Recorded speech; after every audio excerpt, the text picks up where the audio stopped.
The countdown clock to the 2026 Formula One rules revolution isn't just ticking. It is absolutely hitting warp speed. Oh, it's a full-on detonation. If you think the paddock is gripped by uncertainty now, just you wait. I mean, we're talking a quantum leap. Radically new chassis, new power units, and in the middle of all this chaos, Ferrari, they've decided to make the first move. And it is the most aggressive tactical move I think we've seen in a long time. It shatters that F1 code of secrecy. So this is their big gamble. It's the ultimate high-stakes gamble. Look, every single team has to acquire a whole new encyclopedia of knowledge just to build a baseline car. The timeline is, it's brutal. So if you get it wrong early, you are done. If you have major reliability headaches, if you spend those precious preseason test days stuck in the garage, that lack of mileage will be cripplingly costly. And Ferrari knows this. which is why their strategy is either pure genius or a massive, massive bluff. Let's get into it. Okay, let's unpack it. They're going early. We're talking a full launch event for their 2026 car on January 23rd. A date which is so critical. I mean, that positions them to be potentially the very first team to actually run a 2026 car on a track. Beating everyone else to that first set of crucial data. And we know where it's going to happen. It's not some big, flashy global event for the first run. All signs point straight to their home turf. Fiorano in Maranello. Exactly. And that location is the tactical key here. It lets them use one of F1's biggest loopholes, the promotional filming day. Which is pure gold at this stage. I mean, it's limited, right? Just 200 kilometers. But that's plenty. It's more than enough for Ferrari to get the essential systems checks done, to shake down that huge new power unit, and to sort out any of those little reliability niggles before the official test even starts. Right. While other teams are still just, showing off a new paint job or hiding their designs, Ferrari is on track. They're getting data. And this is pure Fred Vasseur. It's a direct reflection of his philosophy. They expect to finish building the car on January 22nd. Literally the day before the launch. He has zero interest in being conservative. He says, and I'm quoting him here, if you want to finish 1 month before, it's not aggressive at all. He wants to arrive at that Barcelona test having squeezed every last second out. That is a declaration of intent. Oh. But here's where it gets really interesting. Here's the twist. The car they show on the 23rd, the one they run in Barcelona, it's a Spec A car. That is the critical detail, the absolute kicker. This is a page straight out of the old Mercedes playbook from the turbo hybrid era. So what does that mean, Spec A? They're not showing their hand. Not at all. The goal of this car is one thing and one thing only: reliability validation. They need to make sure the basics work, that the complex new engine, the hybrid systems, that they don't just, fall apart on the first lap. But isn't that a huge risk? I mean, the Mercedes playbook worked when the rules were stable. 2026 is a whole new universe. What if reliability isn't the big problem this time, but pure aero concept? Aren't they giving rivals a free look? And that's the calculation Vasseur has made.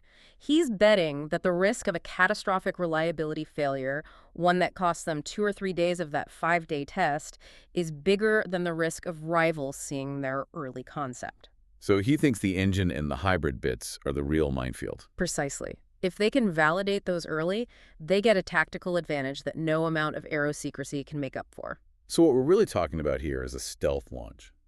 We see a Ferrari on January 23rd, but the real car, the one Lewis and Charles will actually race. We might not see that until mid-February in Bahrain, or maybe not even until the first race in Australia.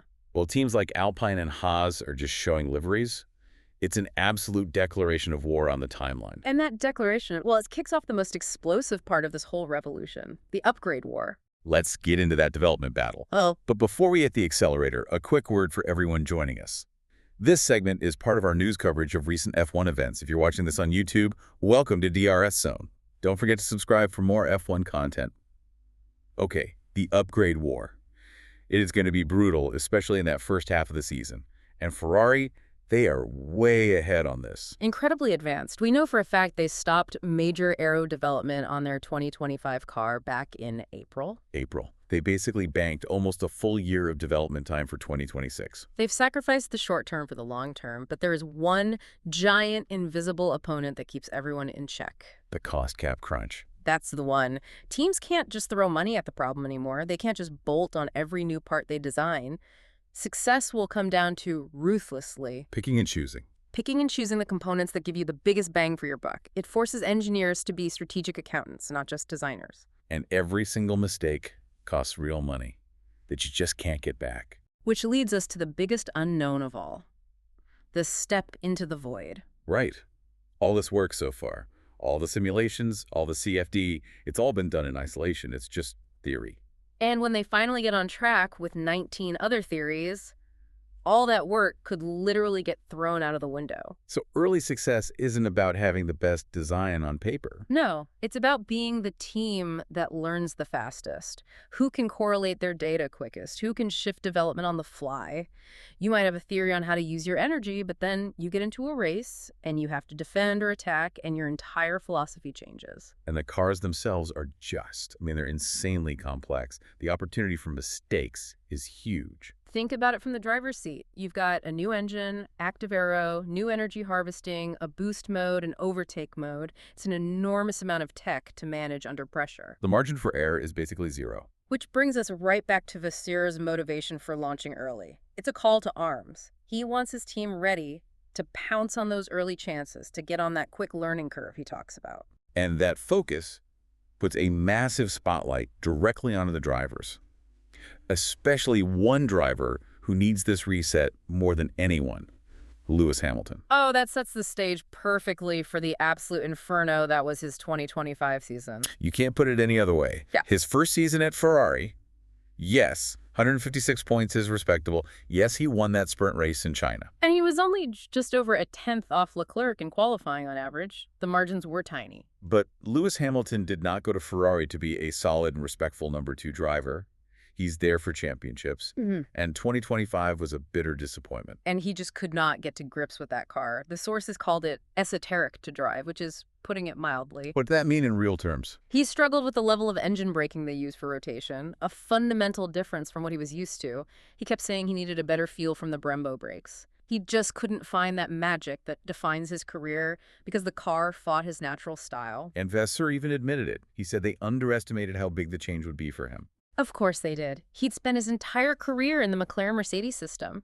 He had 20 years of muscle memory, and the Ferrari ground effect car just told him all of it was wrong. And you could see the psychological toll that took. I mean, there were some really low moments. The Miami weekend, when he basically admitted he might be too set in his ways that he could never turn things around.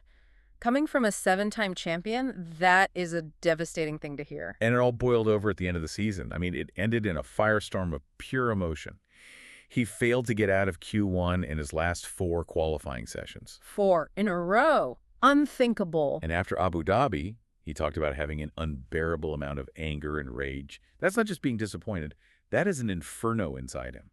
And look, we have to add VASSEUR's note of caution here. He always says, don't pay too much attention to what drivers say in the TV pen right after a session. But that emotion comes from somewhere. Oh, it absolutely does. It shows you just how much he was put through the ringer trying to make that car work for him. But if we look past the emotion, VASSEUR's technical take is fascinating. He says it wasn't one big thing. No, it was the classic Formula One problem, death by 1,000 cuts. As he put it, quite often you have 10 topics where you are 300th of a second behind, and those 10 add up to a big deficit of 3 and 10. So he wasn't slow in one area. He was just a tiny bit off everywhere. And that all added up to an insurmountable deficit. To getting knocked out in Q1, it was the final, brutal proof that all those tiny losses had become a total defeat on pure pace. Which brings us to the ultimate question for 2026. Lewis Hamilton is 40. He has clearly struggled with this generation of ground effect cars. They just don't suit his late braking fast rotation style. This is it, the career-defining question mark.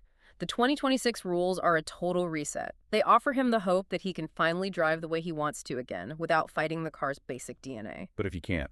If he doesn't start 2026 in a better place, if he can't tame this new beast that Ferrari is so aggressively launching, then his F1 career will end on a low, no question. And this is where it all comes together. On one hand, you have Ferrari's gamble, VASSEUR's cool, calculated plan to seize that learning curve with the Spec A car.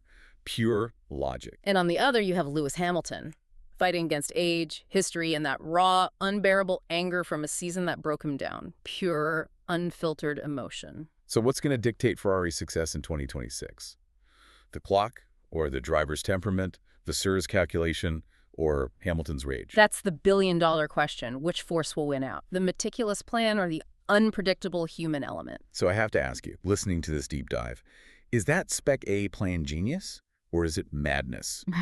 And can Lewis Hamilton finally tame these new regulations and become the title contender we know he can be? Let us know what stands out to you. Because the outcome of this battle timing versus temperament will decide if Ferrari starts this new era at the front or if they're stuck in another painful cycle. Don't miss a single moment of the action.